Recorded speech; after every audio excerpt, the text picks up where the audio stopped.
आत्मसम्मान से भिखारी कैसे बना बड़ा बिजनेसमैन। मेरे सभी भक्तों सुनो और समझो भिखारी का आत्मसम्मान। एक भिखारी किसी स्टेशन पर पेंसिलों से भरा कटोरा लेकर बैठा हुआ था। एक युवा व्यवसायी उधर से गुजरा और उसने कटोरे में 50 रुपए डाल दिए, लेकिन उसने कोई पेंसिल नहीं ली। उसके बाद वह ट्रेन में बैठ गया। डिब्बे का दरवाजा बंद होने ही वाला था कि अधिकारी एकाएक ट्रेन से उतरकर भिखारी के पास लौटा और कुछ पेंसिल उठाकर बोला, मैं कुछ पेंसिल लूंगा, इन पेंसिलों की कीमत है। आखिरकार तुम एक व्यापारी हो और मैं भी। उसके बाद वह युवा तेजी से ट्रेन में चढ़ गया। कुछ वर्षों बाद वह व्यवसायी एक पार्टी में गया। वह भिखारी भी वहां मौजूद था। भिखारी ने उस व्यवसायी को देखते ही पहचान लिया। वह उसके पास जाकर बोला, आप शायद मुझे नहीं पहचान रहे हैं, लेकिन मैं आपको पहचानता हूँ।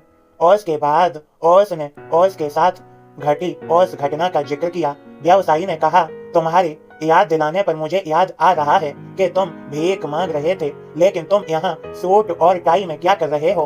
भिखारी ने जवाब दिया, आपको शायद मालूम नहीं है कि आपने मेरे लिए उस दिन क्या किया। मुझे पर दया करने की बजाय मेरे साथ सम्मान के साथ पेश आए। आपने कटोरे से पेंसिल उठाकर कहा, इनकी कीमत है। आखिरकार तुम भी एक व्यापारी हो और मैं भी। आपके जाने के बाद मैंने बहुत सोचा, मैं यहाँ क्या कर रहा हूँ, मैं भीख क्यों मांग रहा हूँ। मैंने अपनी जिंदगी को संवारने के लिए कुछ अच्छा काम करने का फैसला लिया। मैंने अपना थैला उठाया और घूम घूम कर पेंसिल बेचने लगा। फिर धीरे धीरे मेरा व्यापार बढ़ता गया। मैं कॉपी, किताब एवं अन्य चीजें भी बेचने लगा और आज पूरे शहर में मैं इन चीजों का सबसे बड़ा थोक विक्रेता हूँ। मुझे मेरा सम्मान लौटाने के लिए मैं आपका तहे दिल से धन्यवाद देता हूँ, क्योंकि उस घटना ने आज मेरा जीवन ही बदल दिया। मेरे सभी भक्तों समझो, आप अपने बारे में क्या सोचते हैं? खुद के लिए आप क्या राय स्वयं पर जाहिर करते हैं? क्या आप अपने आप को ठीक तरह से समझ पाते हैं? इन सारी चीजों को ही हम इनडायरेक्ट रूप से आत्मसम्मान कहते हैं। दूसरे लोग हमारे बारे में क्या सोचते हैं, ये बातें उतनी मायने नहीं रखती, या कहें तो कुछ भी मायने नहीं रखती। लेकिन आप अपने बारे में क्या राय जाहिर करते हैं, क्या सोचते हैं, ये बात बहुत ही ज्यादा मायने रखती है।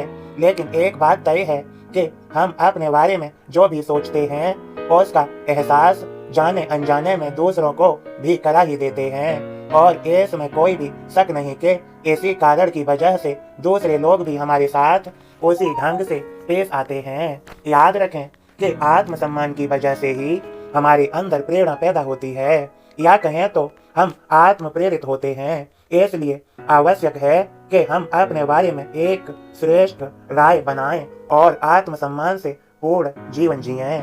मेरे सभी बच्चों, सभी भक्तों, आप सभी समझ गए हैं यह संदेश, तो इसे ज्यादा से ज्यादा शेयर करें। खुश रहें। आप सभी को मेरी कृपा भरा आशीर्वाद।